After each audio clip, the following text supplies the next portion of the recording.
Hello? Hello. Wait a minute. Sorry. Hold on. Let me put my headphones in here.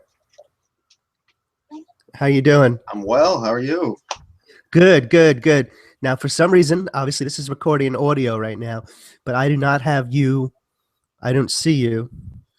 Let's see. Turn the camera on. It should be on. Okay, let's see. No, you see me? I see you. Okay. Notice you're sitting on the floor. Okay. Luna McGillicuddy. What? Luna McGillicuddy. But okay, so this is the first video cast podcast, the One Guy Talking podcast. So I am honored, even though I don't have any visual because something I did probably, to have my new friend. Feels like I've known him a long time. Nicholas Tanek, who wrote "Too Cool to Kill Yourself" and "Chip Black Nail Polish." Oh, it's not called "Too Cool to Kill Yourself." It's not. Let me check. Let me check my Kindle here.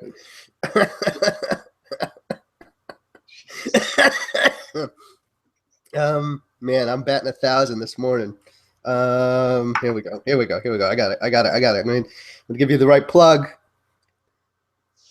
It is the coolest way to kill yourself. The coolest way to kill yourself. Yes. Wait, what did I say?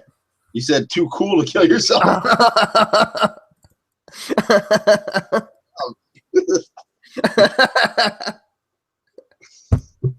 All right. I apologize though if there's no video because you can see me, but for some reason I cannot see myself. So I don't know. Oh, here we go. Maybe this is it. HP webcam. Is it this? Is this HP? And let's do this. I'm working on my defaults now. You can see the top of your head. That's fine. It's great. Well, I can't. Okay, I just appeared for a second, and then I flashed out. Anyway, okay. So I guess it's just going to be audio. That's cool. You have to hide. Yeah, so you don't have to hide. Right. Can't see a goddamn thing. This is the type of podcast excellence that people have grown to know and love from me. I had a guy who competed on The Ultimate Fighter the first season, Nate Quarry, on, who became somewhat famous in that world. And there was a technical glitch somewhat similar to this, and he just paused on the phone, and you could hear like whatever happens with phones and circuitry connecting. You know, he was out in Oregon. He goes, "You haven't done this a lot, have you?" And I said, I said, yeah, man, I've been doing this for about 1.5 years. And he said, really? And I said, yes, that's the case. And he then he said, oh, I have to go. And I said, well, where are you going? You're retired. And he said, I got my agents on the line. And I said, agent? You mean like an entertainment agent? And he goes, yeah. He goes, I'm writing a screenplay. And I go, what are you writing that somebody wants to go see? And he goes, well, I've led an interesting life. And I said, interesting life? You're a fighter. What's interesting about that other than that you're a nice guy? And he goes, well, you know, I was raised in a cult and blah, blah, blah, blah, blah. And I said, okay. Well, I said, I'll tell you what, I'll mail you a podcast t-shirt. And he said, no, thank you. I have my own shirts. So that was the pinnacle. It doesn't get better than that. So hopefully, even though we got some visual problems here, hopefully. Well, I love t-shirts. So okay. Yeah, I have another book called "Chip Black Nail Polish," and there's a whole like metaphor with t-shirts and wearing indie rock bands on t-shirts. So yeah, send me a t-shirt. I'll wear it. I will. So here's the thing that struck me, and I know we've been talking during the week. I've found the book very emotional, and I think it's because maybe I'm 45, and looking back at that time seeming perfect. I didn't have the same struggles with addiction and excess that you did. I mean, for me, excess was anxiety, cigarettes, and food. So I did happen to smoke some pot laced with angel dust once or twice, and, which is fucked up. Yeah. Not you. Yeah, right. Yeah, yeah. Luna Vachon, talk. You know, you can interject sometimes here too. You know, you just don't have to wait for the other thing that we're talking about, for the bondage thing. So, yeah, the BDSM, right? And that bondage. That's a separate episode. That's a separate episode. Well, you know, we're breaking interesting episode. We're breaking the third wall. Yeah. With a wink and a nod, you know, like an aside, like, you know, like, hey, come on, you know what's going on. Yeah. What I was going to say is, so I felt a real emotional connection to you. I don't know if the Nicholas in the book is really the Nicholas that I'm talking to, or if there's a little artistic license there. Tell me about that. Are you really capturing yourself as you were in your teens and 20s? Yes, without a doubt, or at least the way I see myself. At least, you know, right. The important thing of it is to be brutally honest, and I don't know how far you get, but like especially in the third act, there are some things that, I mean, sure, the drug use is something that I admit to. Honestly, some of the crimes that I admit to, honestly, but also some of the sexual stuff is something that I admit to it honestly. And the theme of the book is like the coolest way to kill yourself is to really not care what anyone thinks of you and to express yourself in a creative way. Right. Obviously, the coolest way to kill yourself is to love and to accept love, and that mixed with creativity, like not caring what anybody thinks. So I had to be. It was very cathartic for me. So I had to be brutally honest, right. And have to be like, well, you're either gonna like me or you're not. You know, like I made some really messed up decisions, some major mistakes in my life, but I believe I'm a good person at heart, and here it is. So it's like I figured if I was just incredibly honest, and because people are fundamentally, they gravitate towards the truth, right. I thought maybe people could you know, get something out of it. Yeah, and that's what I was going for. That's what I was going to. And plus, it was, I mean, just as a psychological and cathartic level, on a psychological and cathartic level, I thought like this was healing for me. Right, right. I was going to ask that. I mean, are there, and I haven't gotten to the part in the book with your recovery process. I am at the part where Lynn and her husband are fighting, and Lynn is prostituting herself right now at this point. Okay. Oh, I hate that. Yeah, Luna doesn't like that part. Really? A lot of people don't like that part. Okay, well, the truth, and that's the thing. There's a lot of the many of the people who read the books, like there are a lot of, like they felt really uncomfortable reading certain parts of the book. You know what I mean? Whether, you know, they're men or women, whether they're, you know, in the fetish community or if they're not in the fetish community, or if they're not drug addicts, or if they were, or if they're recovering or not. There's a lot of very vulnerable moments. Would you say that? Yeah. It's very easy as a woman to put yourself in that position and understand how a man can manipulate and control you and really make you believe that what you're doing is the right thing. And there's really nothing else to be doing. That you're that low and worthless of a person that this is like the best you can ever strive for in life. Wow, you know, that's what I was trying to get across. And you just summed it up. That's exactly what you get across. Yeah. You know? Thank you. You're welcome. I just the thing that strikes me, Nick, is that reading this is like, and I don't even know how to deconstruct it. Is like, A, I'm really happy you're still alive, because there's so many people, I'm sure we all know, who didn't make it through that scene, still breathing. Yeah, I'm surprised myself, and some of the reviews were like, "Yeah, I'm surprised this guy's alive." Yeah, I mean, and you never got hepatitis or anything like that. You never. Well, I'm relatively healthy except for some like liver problems. Right. You know? Yeah, no STDs or anything like that. Wow. So, what do you think? Okay, so it starts out you're in high school and you're just an ordinary suburban kid in Edison, taking the train from Metro Park probably to the city and stuff like that, and you know, you're doing lots of drugs and you're listening to good music. Where did that come from? That addiction, that lust for excitement? You think is it something in your family dynamic? Like, as obviously, That's a good question. my family's awesome. Seriously, they're loving. They're all really good people. I'm kind of the runt of the litter. You know what I mean? I'm the youngest. Everyone else in my family is like very successful, and I'm the emotional weirdo in it. But so I'm trying to use that in a positive way. Right. And it really, the whole thing about going to the city, drug use or sex or anything like that was really just straight up thrill seeking and adrenaline and wanting to feel something. It was like, I was never molested. I was never hit. My parents are wonderful providers. They're loving, good, decent people. Right. You know, they were very adamant about me getting an education. And it's like anything that I did wrong, it's on me. It's not on them. It's not on my family. I am very lucky to have a very loving family around me. I'm very lucky to have very loving friends around me, especially one sitting on my floor right now. Oh, we love you too, Nicholas. Oh, thanks. You know, and it was really just and when you bring music into it, a lot of the music I like is kind of influenced by drugs, and I'm not blaming the music. I'm not blaming the music at all. Absolutely. But you gotta admit, like, you know, you do some drugs, you listen to some music, the music sounds a little different. Yep, exactly. I'm sure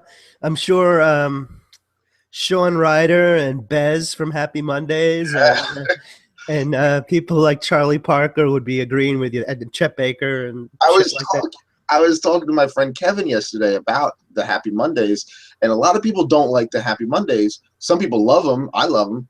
But and there's some songs that I didn't like, but like once I smoked Angel Dust, I was like, oh, I get it. Or once I did Ecstasy, I was like, this song is great. Like, I used to not like electronic music or dance music. I gotta admit, I went to a rave and I took some Ecstasy, and then you know what? I'm like, yeah, this feels good. So I've never done E. I mean, I've done shrooms and I've done LSD as a kid, and you know, I've been to some gigs that were electronic. Like I've seen the Chemical Brothers in Orbital years ago and stuff like that. Probably at the same show as like Hammerstein Ballroom or something like that. Yeah, we were. There you go. I knew if we deconstructed it enough, Nicholas, we would have been in the same room at some point. But to me, there wasn't the passion or the anger of guitars. I mean, Depeche Mode kind of got close to it when they brought guitars into their music, but for me, just the trance and stuff like that, it never grabbed me. Maybe drugs was the gateway to that. I don't know. But so basically, the book takes you from chronologically. I was having a problem of like what happened when. Like, so you start out, you're in high school, you're just fucking around, you're getting into serious drugs. Then you go to college, and you're getting even more hardcore into drugs, and you're still keeping in touch with Lynn, who's like the true love of your life at that time, and then into adulthood. But I couldn't get a sense of like in adulthood when like you were, you know, fucking around with a married woman, and you know, I think you might have been married as yourself. Were you married one time before Lynn? Yes. Okay. Yes. Were you successful? Were you professional? Were you just a junkie? I became a straight up corporate zombie. What happened was I was a fuck up. I was a druggy kid who you know, dealt heroin, then just did really dumb shit, and then I became an addict. Met a woman named Allison, who became my wife, who straight up I felt conned. Seriously, I felt like I was conned into. Hold on a second. Yeah, 1 second. Oh, okay, cool. Oh, I'm sorry about that. No problem. Yeah, straight up, I felt like she's what they call a woo girl. You know those girls, like girls at bars are like, woo. Yeah. Yeah, and yeah. So I'm sorry about that. And she just wanted marriage, but at the same time, I have to admit, I got cleaned up. because of it. I bought into the whole thing about money, and I started becoming a suit and tie guy. And in many ways, I'm still a suit and tie guy to survive, to make money, to have health insurance, to to have food and shelter and a car and stuff like that. But I was absolutely miserable. Like I had crazy stomach problems, and I think it was all dealt from stress. And even though I was sober, with the exception of a little weed every once in a while, it really, I felt creatively bankrupt, and creatively, like, eroded creatively. And that's another part of the book that I wanted to get across, is the beauty of creativity. And when you read the third act, there's a whole thing about me writing this book. And if throughout the book, I'm writing the book and I'm talking to the reader about writing the book.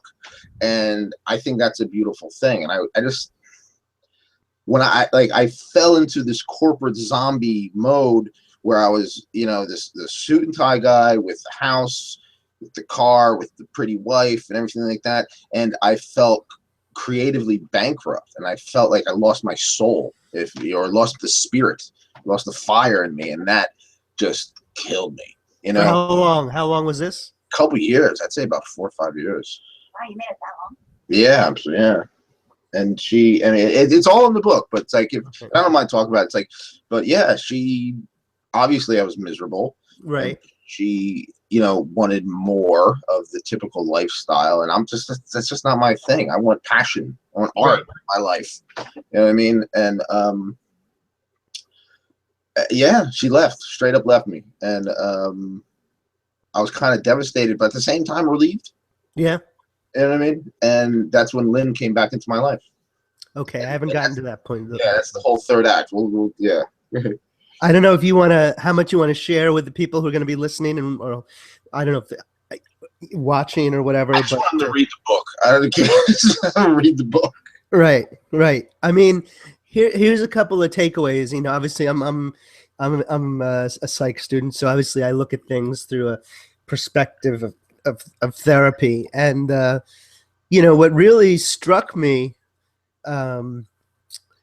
is, like, there's a lot of needy people out there. I mean, like, yeah. I really felt for Lynn, because she really didn't feel love even when there was love there, and the drugs complicated things. Wait till the third act. Right. And you, my friend, my good new friend, you had a bit of a narcissistic streak, and you got off on manipulating some of these chicks.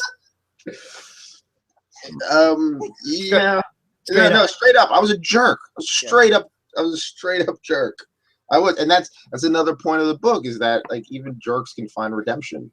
But I was a kid. I was a dumb kid who was feeding his ego, and and part of the lesson of this story is that, if you give into love, you give into the love of you love the people you love you, that you become a better person.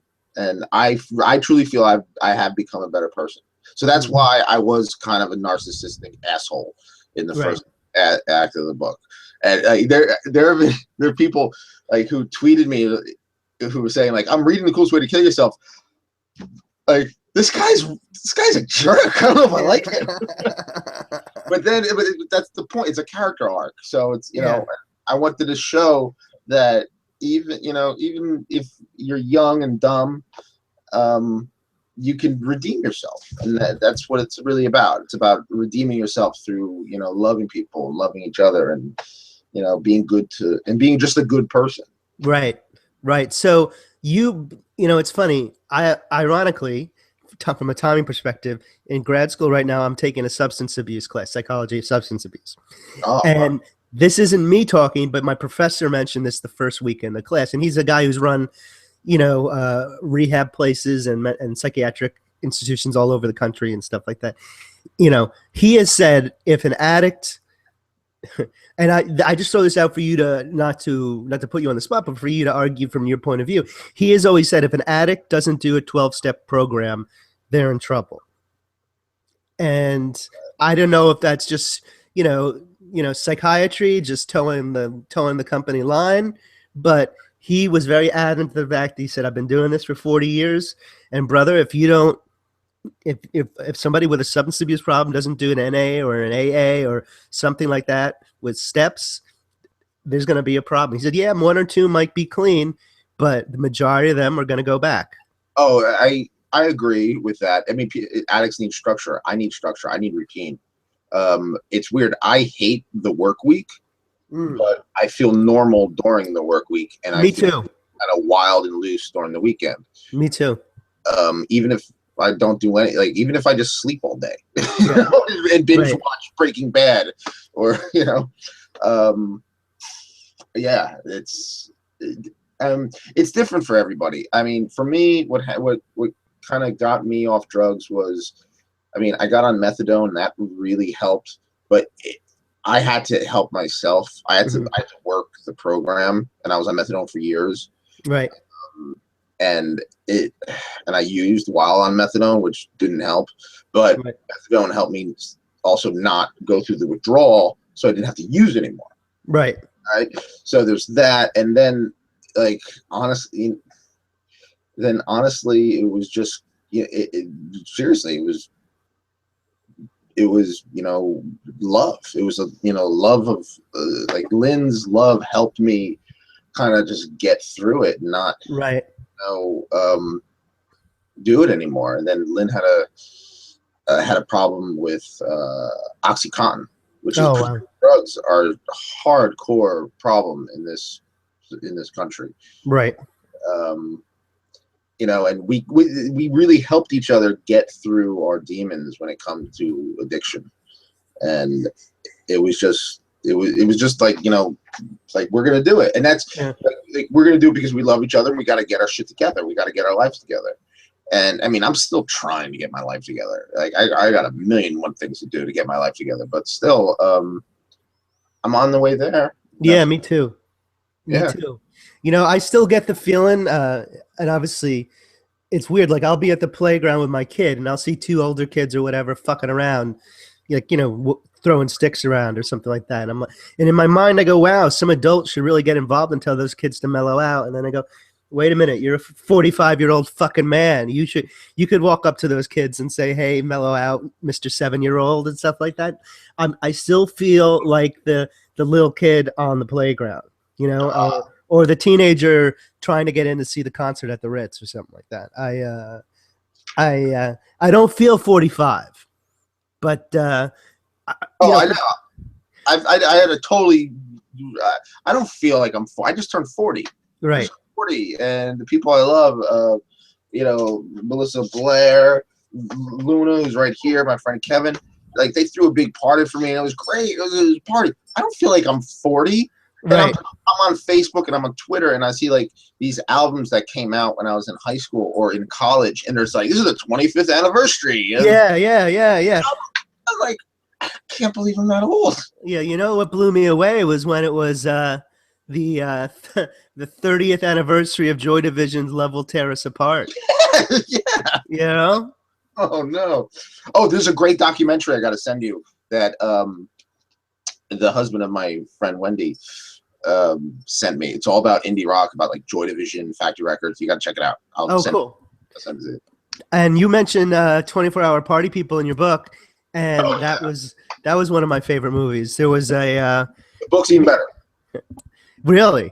Oh yeah, Tony Wilson's book, great. Wait, I can't hear you. Dun, dun, dun.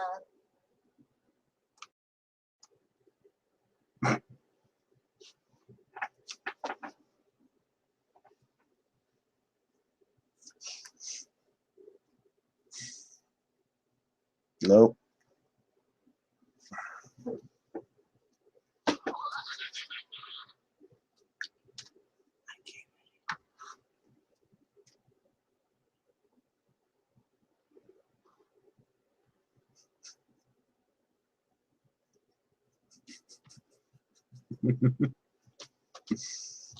Remember, we're broadcasting on the internet. So like maybe like they may hear us.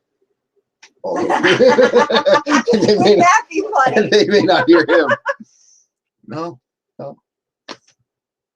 Call me back. You know, something happened. Just hang up, call back.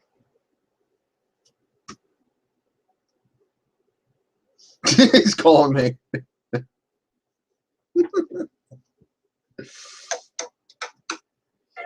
Hi. Can you hear me?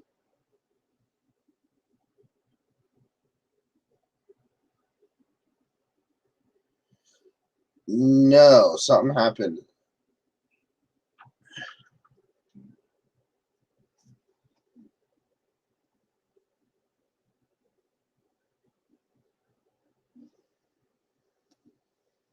Okay, that's cool. Not a problem. All right, cool. Bye.